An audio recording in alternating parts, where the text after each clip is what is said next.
हे आपलं लिंबूचं झाड आहे. यात सगळं गवत उगवलेलं आहे. हे आपल्याला झाड स्वच्छ करून घ्यायचं आहे.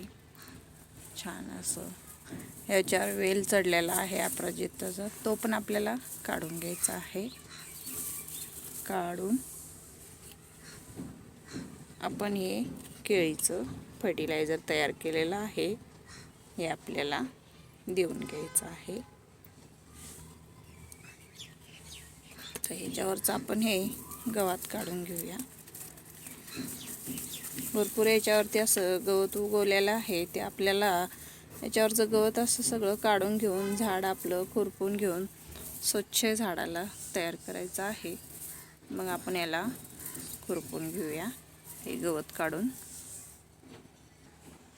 मस्त छान असं खुरपून आपण याच्यावरचं अपराजिताचा वेल काढून मस्त कटिंग छान अशी करून घेतलेली आहे आपल्या झाडाची. तर हे कटिंग करून घेतल्यावर सुंदर असं मस्त दिसतंय. तर आपण हे केळीचं फर्टिलायझर तयार केलेलं हे आपण घालून घेतलेलं आहे आपल्या झाडाला. छान आपल्या झाडाची कटिंग झालेली आहे. हे आपण पर्सलेन आणि चिनी गुलाब लावून घेतलेलं आहे याच्यामध्ये. तर आपल्याला हे पण याच्यामध्ये भरपूर असं गवत उगवलेलं आहे, त्याला पण आपण काढून याला स्वच्छ करून घ्यायचं आहे आणि फर्टिलायझर द्यायचं आहे आपल्याला झाडाला. स्वच्छ केल्यावर मस्त असं सुंदर फुटेल. त्याच्यामुळे आपल्याला ह्याला खुरपून घेऊन खत द्यायचं आहे, लिक्विड फर्टिलायझर.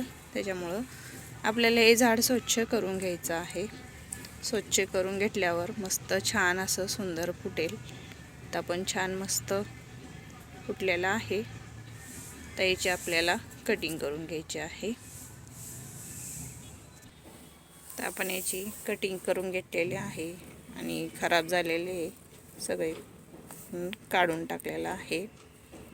तर हे कटिंग आपल्याला याच्यामधली पाहिजे ते आपण याच्यामधले लावून घ्यायची. आपल्याला कटिंग परत आपल्याला झाडं लावण्यासाठी कटिंग तयार होते. त्याच्यामुळं आपण याच्यातले आपल्याला पाहिजे असेल ते लावून घ्यायचं. तर हे आपण खुरपून घेणार आहे याला छान असं मस्त, म्हणजे फर्टिलायझर आपल्याला देऊन तर छान झाड आपलं तयार करता येते. त्याच्यामुळं आपण याला खुरपून घेणार आहे. हे पण आपण झाड असं खुरपून छान तयार करून घेतलेलं आहे. आपल्याला कटिंग पण थोडीशी आपण लावून घेतलेली आहे. आता हे आपण केळीचं फर्टिलायझर देऊन घेतलेलं आहे. केळीची सालपटं पडलेले साईडला काढून घेऊया. पण केळीच्या सालपटाचं फर्टिलायझर देऊन घेतलेलं आहे. छान मस्त आपले झाडं तयार झाले. मोगऱ्याच्या झाडाची ग्रोथ चांगली होण्यासाठी, कळ्या लागण्यासाठी आपण त्याच्यासाठी काय करायचं, हे केळीचे सालपट असतात ते आपण असे साईडनी असे देऊन घ्यायचे. असे साईडनी देऊन घेतले की झाडाची ग्रोथ अशी छान होते. साईडनी देऊन त्याच्यावरती माती अशी टाकायची, म्हणजे ते झाडात असं दिलं की कुजून खात होतो आणि झाडाला पोषण तत्व जास्त मिळतं. त्याच्यामुळं आपण काय करायचं, हे केळीचे सालपटं, कांद्याचे टलपारं हे असं झाडाला आपण दिलं की खात तयार होऊन छान झाडाला खत मिळतो आणि झाडात तो खात पण तयार होतो. त्याच्यामुळं असं सालपट आपले फेकून न देता झाडांना दिले तर चांगले असतात. त्याचा खात तयार होतो. आणि हे केळीचं फर्टिलायझर आहे ते पण आपण झाडाला घालून घेतलेलं आहे. मोगऱ्याच्या छान अशा कळ्या, सुंदर आपलं झाड असं सुंदर फुटलेलं आहे. त्याच्यामुळं त्याला खताची गरज पडते. त्याच्यामुळं आपण हे केळीचं फर्टिलायझर आणि केळांची सालपटं असे आपण मातीत मिक्स करून दिलेले आहेत. छान असं हे घेतलेलं आहे आपण. सीवीड लिक्विड फर्टिलायझर घेतलेलं आहे. ते आपण झाडांना गुलाबांच्या दिल्याच्या नंतर त्याला फुलं, कळ्या छान असे झाडाची ग्रोथ छान होते. झाडाचे मुळे मजबूत होतात आणि झाडांना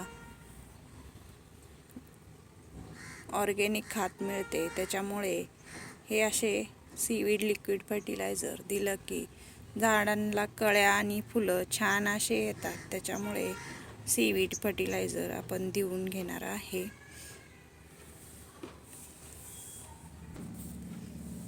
हे आपण सीवीड लिक्विड फर्टिलायझर घेतलेलं आहे. एका झाडाला 3 ml चालतं. आपण 2-4 झाडाला देणार आहे. त्याच्यामुळं आपण हे भरपूर घेतलेलं आहे. आता हे आपण झाडांना गुलाबाच्या देऊन घेणार आहे. छान असं पाण्यामध्ये मिक्स करून. हे आपण पाण्यामध्ये मिक्स करून घेतलेलं आहे. सीवीड लिक्विड फर्टिलायझर आहे हे.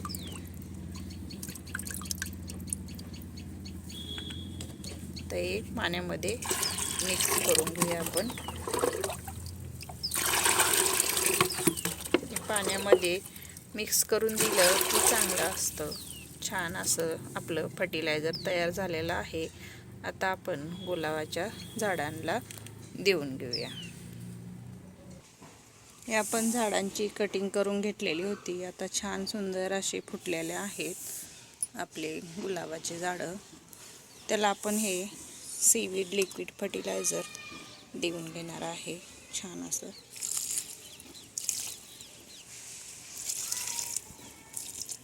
हे आपण छान असं देऊन घेतलेलं आहे सीवीड लिक्विड फर्टिलायझर. व्हिडिओ आपला आवडला तर लाईक करा, शेअर करा, सबस्क्राईब करा. धन्यवाद.